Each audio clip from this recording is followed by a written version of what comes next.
Hello students, जो हमारा chapter है 23 उसमें एक टॉपिक था filing of return of income के जो फॉर्म्स हैं। इनकम टैक्स रिटर्न जो फॉर्म है ITR 1 से लेके ITR 7 तक जो अभी तक हमने नहीं किए, तो उसमें देखो क्या होता है। ITR जो 1 है उसको हम बोलते हैं सहज और ITR जो 4 है इसको बोलते हैं सुगम। तो जो इम्पोर्टेंट है वो ITR 1 और 4 है। तो यहाँ पे जो नई बुक है जिन स्टूडेंट्स के पास उनको एक टेबल के फॉर्म में दिए मिलेंगे, जिनके पास पुरानी बुक है उनको एक अलग फॉर्मेट में दे रखे हैं। तो मैं दोनों से बता देती हूँ, टॉपिक बिल्कुल सेम है, कोई चेंज नहीं है। तो देखो ITR जो 1 फॉर्म है, ITR 2 है, ITR 3, 4, 5, 6 कि कौन से व्यक्ति होंगे जिनको कौन से हेड से इनकम होती है, हेड के कौन से सोर्स से इनकम है, तो किन व्यक्तियों के लिए कौन सा फॉर्म सही है या वो व्यक्ति कौन से फॉर्म को फिल करने के लिए एलिजिबल है। तो देखो सबसे पहले है नेचर ऑफ द इनकम। जो फॉर्म यूज़ किए जाएंगे टैक्स पेयर के द्वारा जब इनकम टैक्स रिटर्न की जाएगी असेसमेंट ईयर 2020-21 के, तो नेचर ऑफ द इनकम है और यहाँ पे दे रखे हैं आपके फॉर्म। ITR 1 को हम सहज बोलते हैं, ITR 4 को हम सुगम बोलते हैं। देखो सैलरी की जो इनकम है, अगर किसी को सैलरी हेड से जो इनकम हो रही है, इनकम फ्रॉम सैलरी या पेंशन है, और वो क्या है रेजिडेंट ऑफ इंडिया है, ऑर्डिनरी रेजिडेंट है, तो वो ITR 1 को भी फिल कर सकता है, 2 को भी, 3 को भी, 4 को भी। लेकिन अगर किसी को सैलरी या पेंशन है लेकिन वो रेजिडेंट ऑफ इंडिया ना नहीं है, वो नॉट ऑर्डिनरी है या फिर नॉन रेजिडेंट है, वो ना तो ITR 1 को फिल कर सकता है ना 4 को। वो किस में जाएगा, या तो ITR 2 में या फिर 3 में। जहाँ पे भी टिक किया हुआ है मतलब वो इस फॉर्म को फिल करने के लिए क्या है, एबल है। इसके बाद है any individual who is a director of any company. जो डायरेक्टर है वो 1 को भी नहीं फिल कर सकता, 4 में भी नहीं अपनी इनकम को फिल करके फाइल रिटर्न कर सकता। वो किस में कर सकता है, या तो ITR 2 में या फिर ITR 3 में। इसी तरीके से है इनकम फ्रॉम हाउस प्रॉपर्टी। जो हाउस प्रॉपर्टी की इनकम है वहाँ पे क्या होगा, इनकम या लॉस फ्रॉम 1 हाउस प्रॉपर्टी है एक्सक्लूडिंग, मतलब इसके अंदर कौन सी इनकम नहीं है जो कैरी फॉरवर्ड करके हम लेके आए हैं। कोई लॉस है, कैरी फॉरवर्ड किया हुआ लॉस है, वो सेट ऑफ नहीं किया। ओनली इनकम है 1 हाउस प्रॉपर्टी की, वो व्यक्ति चारों फॉर्म में फिल कर सकता है। इनकम फ्रॉम हाउस प्रॉपर्टी की ही इनकम है अगर वो कैरिड फॉरवर्ड किया हुआ है, जो इंडिविजुअल ने क्या किया है, ब्रॉट फॉरवर्ड लॉस या losses to be carried forward under the head house property. अगर इस हेड में उसने कैरी फॉरवर्ड किया है लॉस को, तो वो किस में फिल कर सकता है, ITR 2 और 3 में, 1 और 4 में नहीं कर सकता। इसके बाद income from business and profession. Business और प्रोफेशन से जो इनकम होती है, इनकम फ्रॉम बिजनेस और प्रोफेशन जो रेजिडेंट इन इंडिया है उसको इनकम हो रही है under section 44AD, 44ADA, 44AEA। अगर इन सेक्शन के अंदर वो आ रहा है तो किस में जाएगा, ITR 4 में। वो कौन से फॉर्म ITR 1, 2, 3 नहीं फिल कर सकता। अगर वो नॉट ऑर्डिनरी रेजिडेंट है, नॉन रेजिडेंट है, तो वो ITR 3 में फिल करेगा। इसके बाद है कोई इंटरेस्ट मिल रहा है, सैलरी है, बोनस है, कमीशन है, इस टाइप की कोई जो इनकम है वो किससे है, पार्टनरशिप फर्म से है, तो ITR 3 में फिल करेगा। इसके बाद कोई इंडिविजुअल है जिसको कैपिटल गेन से इनकम होती है, टैक्स पेयर है, अनलिस्टेड इक्विटी शेयर है, अनलिस्टेड इक्विटी शेयर जो शेयर मार्केट में लिस्टेड नहीं है, वहाँ से जो इनकम हो रही है प्रीवियस ईयर में, वो सेकंड और थर्ड में जाएगा। कैपिटल गेन है या है जो वो सेल ऑफ इन्वेस्टमेंट या प्रॉपर्टी है, वो भी सेकंड और थर्ड फॉर्म में जाएगा। अगर अदर सोर्सेज की इनकम है, जैसे फैमिली पेंशन है, रेजिडेंट ऑफ इंडिया की पेंशन है, तो वो चारों में फिल कर सकता है। अगर नॉट ऑर्डिनरी की या नॉन रेजिडेंट की है तो वो ITR 2 और 3 में फिल कर सकता है। इसी तरीके से हमें सारे पॉइंट देखने पड़ेंगे कि कौन से सोर्सेज की इनकम है और कौन से फॉर्म में वो एलिजिबल है।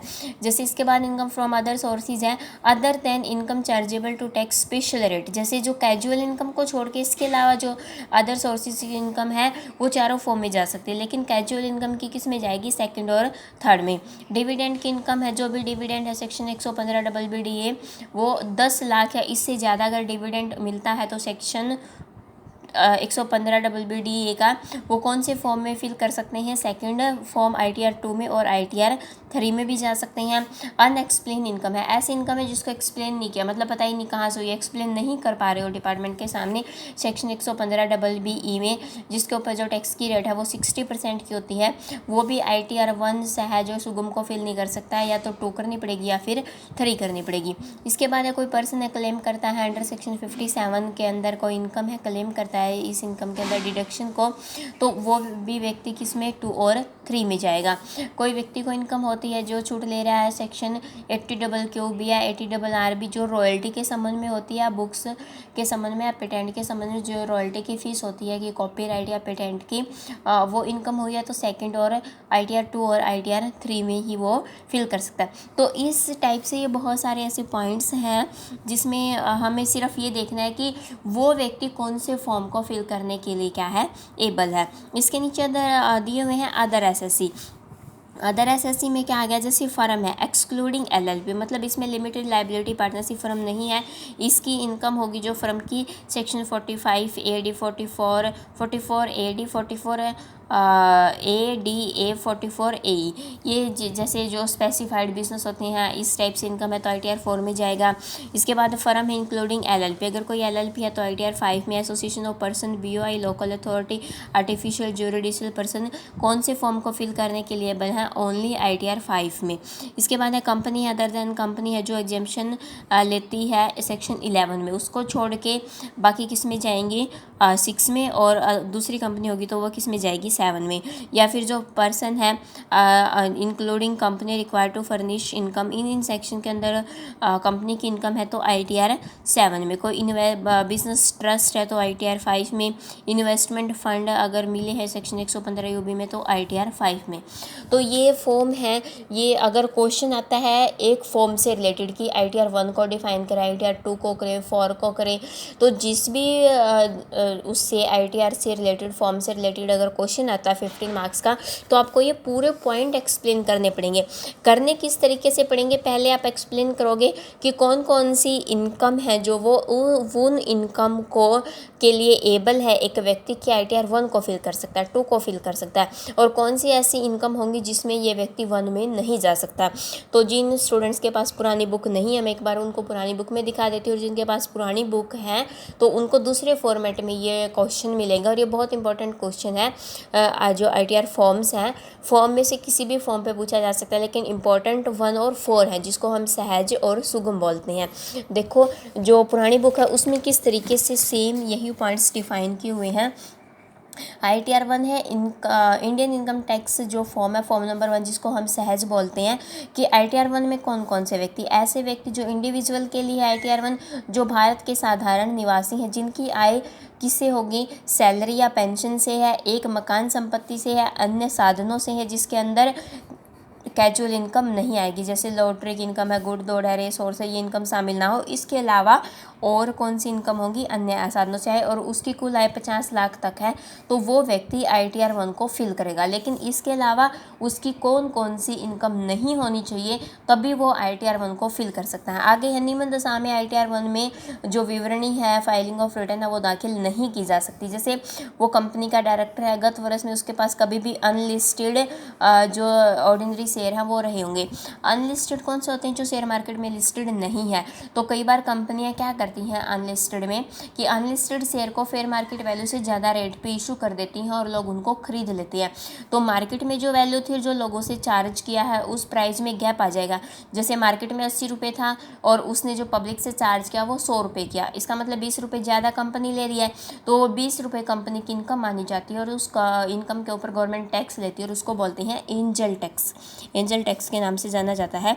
इसके बाद भारत के बाहर कोई एसेट है जिसमें वो भारत के बाहर स्थित किसी खाते में साइन करने का राइट रखता है, भारत के बाहर कोई आय है, उसकी एक से अधिक मकानों से आय है, तब भी वह ITR 1 नहीं फिल कर सकता। ये नीचे जितने भी पॉइंट डिफाइन करके 5, वो सारी सिचुएशन ऐसी हैं जिसमें ITR 1 फाइल नहीं की जा सकती, रिटर्न दाखिल नहीं की जा सकती। ये इनकम वाले दाखिल कर सकते हैं लेकिन उनकी ये इनकम नहीं होनी चाहिए। व्यापार और पेशे से आय है उसकी, पूंजी लाभ है उसकी लॉटरी से आया है, गुड़दौड़ से आया है, सेक्शन 115 BBDA में कोई कर योग्य आय है, डिविडेंड टैक्स की है 115 BBE में है कोई कर योग्य आय, 5000 से अधिक उसकी कृषि आय है, सेक्शन 5 में कोई ऐसी आय है पति पत्नी में बांटे जाने योग्य है, और कोई ऐसी हानि हो सकती है, कोई कटौती हो सकती है जो उसने ले ली है। तो अगर उसने ऐसी छूट ली है अन्य साधनों से, कोई ऐसी उसकी लॉस है सेक्शन 1991 में जो रिलीफ मिलता है टैक्स का वो लिया है, तो वो व्यक्ति फॉर्म नंबर 1 है जो वो फिल करने के एबल नहीं है, उसको या तो 2 करना पड़ेगा या 3 करना पड़ेगा, 4 करना पड़ेगा, वो हम आगे देखेंगे, लेकिन 1 में वो फाइल नहीं कर सकता। अगर पेपर में क्वेश्चन किस तरीके से आता है कि ITR 1 को डिफाइन करें, ITR 4 को डिफाइन करें, तो आपको इस तरीके से डिफाइन करना है कि कौन से ऐसी इनकम होंगी जिसके संबंध में ITR 1 फाइल किया जा सकता है, और कौन सी इनकम उसके अंदर ऐसी होंगी जो वो अगर उसके पास वो इनकम है तो वो ITR 1 को फाइल नहीं कर सकता। दोनों टाइप की इनकम एक्सप्लेन करोगे तभी जाके आपका 15 मार्क्स का क्वेश्चन बनेगा। तो आप यहाँ से भी इसको रीड कर सकते हैं और इन पॉइंट्स में भी रीड कर सकते हैं।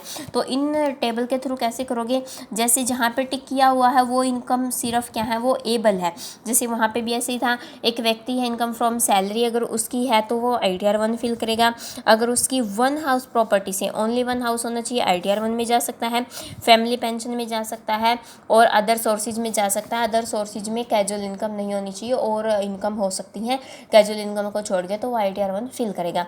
इसके बाद ये वाले पॉइंट्स पे आपको डिफाइन करने पड़ेंगे, और किस तरीके से डिफाइन करने पड़ेंगे कि अगर किसी व्यक्ति की और इनकम है, इस टाइप की इनकम है, तो वो ITR 1 फिल नहीं कर सकता। तो दोनों आपको ये पूरी टेबल याद करनी पड़ेगी, और पूरे ही पॉइंट्स में ITR 1 भी आ जाता है, 2 भी, 3 भी, 4 भी। तो ये चीज़ें आपको याद रखनी पड़ेंगी, कौन सी इनकम 1 के लिए, 2 के लिए, 3 के लिए, 4 के लिए, 5, 6, 7 के लिए एलिजिबल है और कौन सी नहीं है, और दोनों को ही पेपर में आपको डिफाइन करना पड़ेगा। यहाँ पे ये चीज़ें अलग अलग करके दी हुई है पुरानी बुक में, और नई जो बुक है उसमें टेबल के फॉर्मेट में।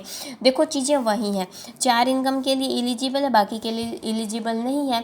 वहाँ पे भी 4 इनकम के आगे टिक किया हुआ था, 1 में बाकी के आगे टिक नहीं किया हुआ था। डैट मीन्स वो इन दिशाओं में ITR 1 में दाखिल नहीं कर सकता, तब भी वो पॉइंट्स आपको एक्सप्लेन करने पड़ेंगे। तो ये चीज़ें एक बार रीड कर लेना, इजी है, याद रह जाएंगी कि कौन सी इनकम में व्यक्ति कौन से फॉर्म को फिल कर सकता है।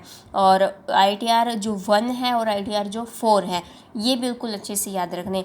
अगर ये याद होगी कि कौन सी इनकम है निम्न दशा में ITR में नहीं जा सकता, तो इन पॉइंट्स में वो 1 में नहीं जा सकता, तो कौन सी में जाएगा, 2 में या फिर 3 में। तो पॉइंट सेम रहेंगे, सिर्फ डिफरेंस रहेगा कि 2 में आएगा या फिर 3 में आएगा। पॉइंट ये सारे सेम रहेंगे, फॉर्म का सिर्फ क्या रहेगा, डिफरेंस, और वो डिफरेंस आपको देखना पड़ेगा।